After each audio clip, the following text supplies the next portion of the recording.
Você sabia que depressão não é apenas tristeza, não é frescura nem falta de Deus? Vem comigo que essa semana nós vamos refletir sobre depressão.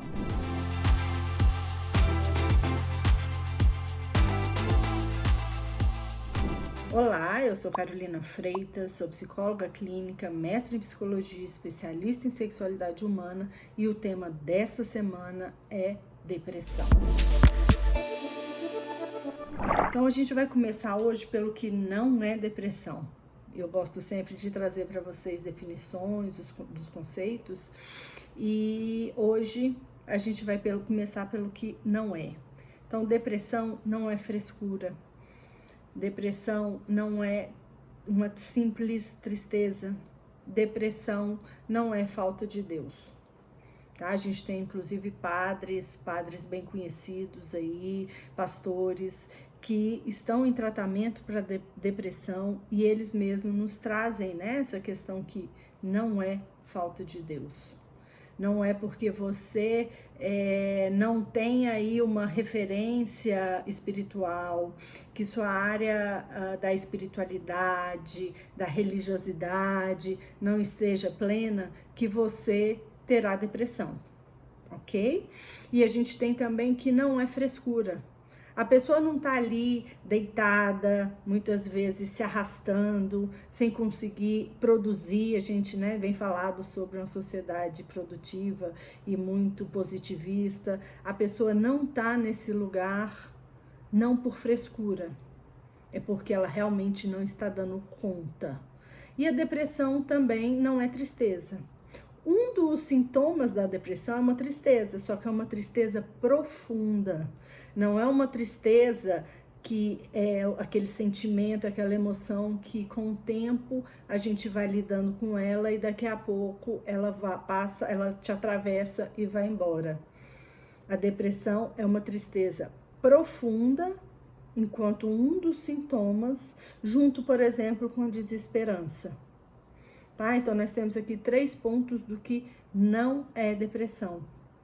A depressão, na verdade, é uma doença psiquiátrica, é um transtorno de humor. Nós temos vários tipos de depressão e é importante, é fundamental que ela seja tratada por uma equipe multidisciplinar, né? E a gente pensa em psicólogos e psiquiatras, porque muitas vezes a medicação ela é fundamental para sair desse lugar nesse primeiro momento, até a depender da situação, do lugar depressivo em que a pessoa se encontra, a gente não consegue iniciar um processo psicoterápico de início.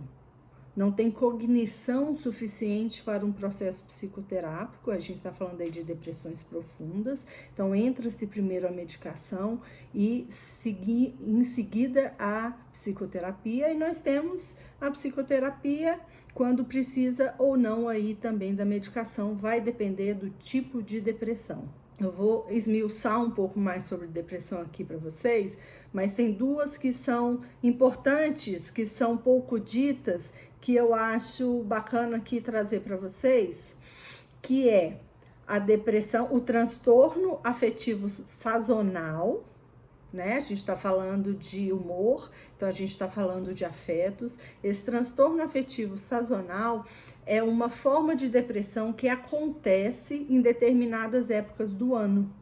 Por exemplo, em lugares que tem frio muito intenso, muitas pessoas passam por essa depressão sazonal. Lugares que em épocas do ano tem pouco sol, né? O sol nos ilumina, o sol nos aquece. Aí é importante verificar essa questão da depressão sazonal, né? Que é o transtorno afetivo sazonal.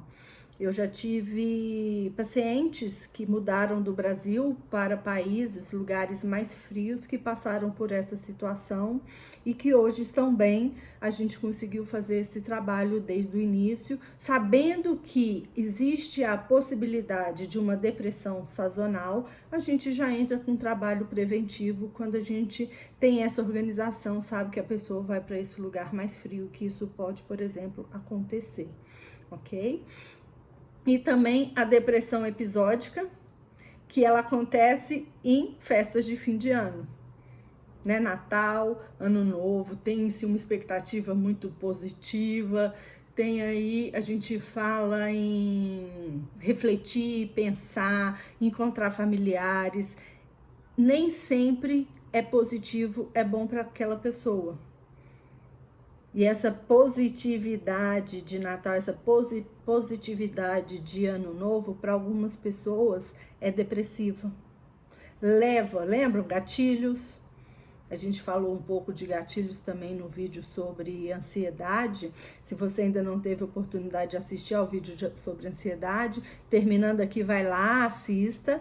E aproveito para te lembrar de se inscrever no canal e ativar o sininho, que quando tiver vídeo novo, você será lembrado ou lembrada. Então, voltando aqui, a depressão episódica, tá? Então, tem situações na vida que podem desencadear depressão e a gente precisa ficar atento a tudo isso, não só nos atendimentos clínicos, mas também em relação ao autoconhecimento. Como é que eu fico nessa época do ano? Como é que eu fico no frio?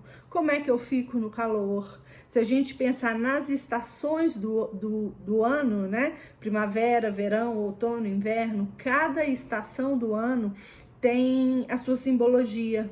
Então, como é que as pessoas vão ficando, como é que você vai ficando em cada estação do ano? É importante você se conhecer, para a gente ilustrar e para ir ficando cada vez mais claro como a depressão é muito mais do que uma tristeza, vai para além também de uma tristeza profunda. Vou ler aqui para vocês alguns sintomas que podem ser pontos de alerta aí para a gente pensar em sintomas depressivos, pensar em transtorno depressivo e poder ajudar essa pessoa que está em depressão, que pode ser você, pode ser algum familiar, algum amigo, alguém próximo, alguém do trabalho, enfim, alguém que esteja próximo ou próximo a você. Humor deprimido, irritabilidade, ansiedade e angústia. Lembra quando eu falei sobre ansiedade, eu trouxe a ansiedade enquanto sintoma e um pouco de comorbidades. Então, a ansiedade, ela pode aparecer sim junto à depressão, enquanto um dos sintomas da depressão. Desânimo ou cansaço elevados, por isso que a pessoa se arrasta, né? Não é frescura dela, o corpo, o movimento de corpo não acompanha a cabeça, não acompanha o sentimento, então tem uma lentidão aí. Diminuição ou incapacidade de sentir alegria e prazer em atividades que antes eram consideradas agradáveis e prazerosas. A pessoa vai perdendo o prazer em tudo ou em quase tudo. Desinteresse, falta de motivação e até mesmo indiferença. Sentimentos de medo, de insegurança, desesperança, desamparo e vazio. Esses três, desesperança, desamparo e vazio, são três sintomas, são três sentimentos aí muito importantes de serem verificados na pessoa com depressão. Ideias frequentes e desproporcionais de culpa, de falta de sentido na vida, de fracasso, e em algumas situações, pensamentos recorrentes de morte. A gente tem aqui, enquanto sintoma também, a ideação suicida, pensar em suicídio e até mesmo tentar o suicídio. Então, uma questão, um ponto mais importante ainda da gente pensar em políticas públicas e em acolher quem está em depressão. O índice de suicídio se torna um índice mais alto, uma possibilidade, não sei se poderia colocar dessa forma, mas uma possibilidade mais real do suicídio vir a acontecer. Interpretação negativa da realidade, né? Aquela forma como eu me sinto, o que está passando pela minha cabeça, ela vem de uma forma bem negativa da realidade, então isso precisa ser visto, porque isso conversa, né, com não ter mais o desejo nem o prazer, então começa a ver tudo de forma muito negativa, o que vai conversar também com a possibilidade de morte. Dificuldade de concentração, o raciocínio ele fica mais lento e às vezes também muito mais dificultoso. Então, muita gente fala em procrastinação. E lembra, eu coloquei para vocês a questão do contexto. Em que lugar essa procrastinação está acontecendo? Porque será que é realmente procrastinação ou a pessoa está em processo depressivo, o raciocínio dela tá lento, ela realmente não consegue se concentrar. A gente precisa fazer essas diferenciações aí no processo terapêutico para bem acolher quem chega até nós. Diminuição da libido é mais recorrente. Já atendi algumas pessoas falando sobre, né, excesso de libido, mas estava mais ligado também a um quadro de ansiedade junto ao quadro depressivo. Como a depressão, ela tem uma característica de ausência de desejos, falta de prazer, também vai ter aí falta da libido, obviamente. Né? O desejo sexual ele não vai aparecer do nada se não existe desejo nenhum pela vida, pelas outras áreas da sua vida. Aí entra também alteração em sono e alimentação. Ou eu como demais, ou eu como de menos, ou eu durmo demais, ou eu durmo de menos. Então, a gente vai ter aí alterações de peso, né? A alteração de sono vai interferir na irritabilidade, tá? Então, ponto também para poder observar. E dores e outros sintomas físicos que não são fisicamente justificados, né? Você faz exame e aqueles exames físicos não mostram que você tem alguma condição física para estar sentindo aquela dor naquela forma. Aí é onde entram as doenças psicossomáticas e muitas vezes nossas alterações psicológicas também começam a alterar nossos exames físicos. Então, o que vem de um transtorno de humor pode chegar também a alguma doença física, tá? Então, a gente tem aí dores, problemas médicos, como por exemplo, dores de barriga, problemas de digestão, azias, diarreias, constipação, né? Nosso intestino, ele fala muito sobre a gente, sobre o que a gente está sentindo, talvez até mais do que nosso coração, porque o intestino, a gente lida com ele pela alimentação e pelo humor, né? O humor também passa pelo intestino, então ele pode ser também um sinalizador aí de que as coisas não estão bem. Aí tem as tensões, né? Tensões aqui na nuca, no pescoço. Muitas vezes quem escreve muito ou quem digita muito tem dores na articulação. E sensações, muitas vezes, de um corpo pesado por conta dessa dificuldade de movimentação. E, por exemplo, o excesso de palpitação, né? Tremores, também vão dar ali dores no peito. Tá? São alguns sintomas aí que são mais recorrentes, que podem sinalizar a possibilidade de você ou alguém perto de você estar em depressão. Precisam ter todos esses sintomas ao mesmo tempo? Não. Não são todos ao mesmo tempo. Mas vamos prestar atenção em quantos são, a frequência e a intensidade desses sintomas e principalmente o sofrimento. O sofrimento é um nosso principal medidor diante de toda essa realidade, tá? Então, como vocês podem ver, a gente não pode falar que depressão é frescura, é falta de Deus e nem é simplesmente uma tristeza. E como eu tenho conversado com vocês nesses últimos vídeos sobre emoções, sobre a importância da saúde mental, como é que é importante a gente atravessar as emoções, regular as emoções para que a gente tenha bem-estar e uma saúde mental saudável. Vou apresentar para vocês, quem ainda não conhece, a campanha do Janeiro Branco.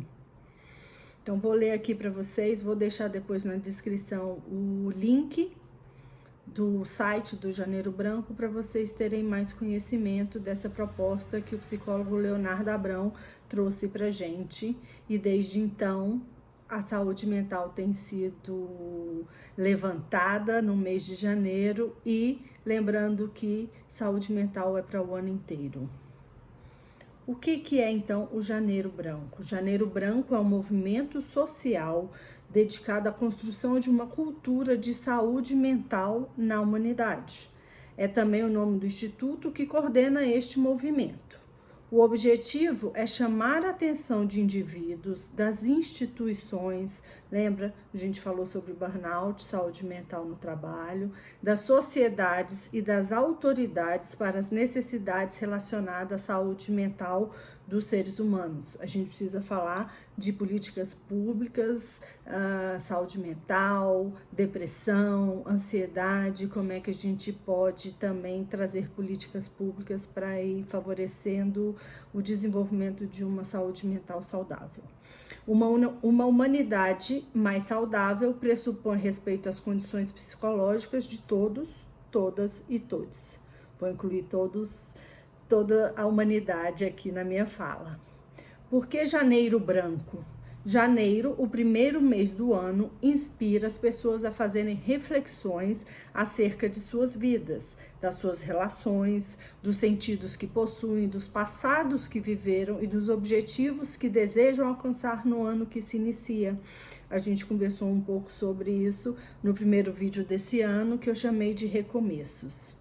Janeiro é uma espécie de portal entre ciclos que se fecham e ciclos que se abrem na vida de todos nós. A cor branca foi escolhida simbolicamente, por simbolicamente representar folhas ou telas em branco, sobre as quais podemos projetar, escrever ou desenhar expectativas, desejos, histórias ou mudanças com as quais sonhamos e as quais desejamos concretizar. Então, lembrando que saúde mental, a gente ativa a ideia em janeiro para que a gente possa trabalhar e concretizar a saúde mental o ano inteiro. E o tema desse ano, da campanha do Janeiro Branco de 2023, é A Vida Pede Equilíbrio, que é um pouco dessa conversa que eu tenho trazido para vocês sobre essas regulações, sobre o equilíbrio em todas as áreas da sua vida, o equilíbrio nas suas emoções. A Organização Mundial da Saúde, mesmo antes da pandemia, já tinha colocado que a gente possivelmente sofreria uma epidemia por volta dos anos de 2030 de depressão enquanto doença incapacitante, principalmente em relação a doenças cardiovasculares. Então, o que aconteceu? A pandemia acelerou tudo isso. E hoje o Brasil tem uma colocação mundial muito alta em relação a pessoas, tanto com ansiedade quanto com depressão. Por isso que eu falei para vocês lá quando eu trouxe a questão, né, o objetivo ali do Janeiro Branco, a importância da gente pensar em políticas públicas. Como é que a gente, enquanto sociedade, vai lidar com a depressão, com as pessoas que estão em depressão à nossa volta. Não é apenas uma questão para profissionais da área de saúde, mas para familiares, para amigos, para relações afetivas e sexuais aí, né? Quando a gente fala de depressão e sexualidade, não é regra, né? Não é toda pessoa que está em depressão que tem baixa ou ausência de desejo sexual. Algumas pessoas colocam este sintoma sexual enquanto excesso e não quanto falta, mas se a gente pensar na ausência de desejo, na incapacidade, né, de estar funcionando bem, a gente também tem aí uma interferência na saúde sexual, que também deve ser uma questão de saúde pública, de políticas públicas, ok? E para finalizar o vídeo de hoje, que a gente trouxe aí depressão, quais são os sintomas, o que não é depressão, o que é a campanha do Janeiro Branco, como é que a gente tem que investir em políticas públicas, em relacionamentos, para que as pessoas tenham saúde mental de janeiro a janeiro. vou fazer a leitura rápida aqui de um parágrafo de um dos livros da Ana Beatriz Barbosa, que eu vou deixar para vocês no próximo vídeo como sugestão de leitura, para que a gente possa encerrar esse tema hoje. Tem muito mais a ser falado sobre esse tema, então se tiver alguma dúvida, se quiser que eu explore mais algum tema dentro deste grande tema depressão, só escrever aqui nos comentários que eu volto aqui no assunto junto a vocês. Então, quando falamos em depressão, não nos referimos às pessoas que estão passando por momentos de tristeza e que em poucas semanas melhorarão espontaneamente, mas sim aquelas cujos sintomas passam a interferir de forma significativa em sua vida, causando sérios prejuízos. Então, quando a gente fala em depressão, a gente está falando em sofrimento e em prejuízos. Convido você a cuidar da sua saúde mental, aproveita o início do ano e vamos cuidar da saúde mental de janeiro a janeiro. Obrigada e te aguardo na próxima terça-feira no próximo vídeo.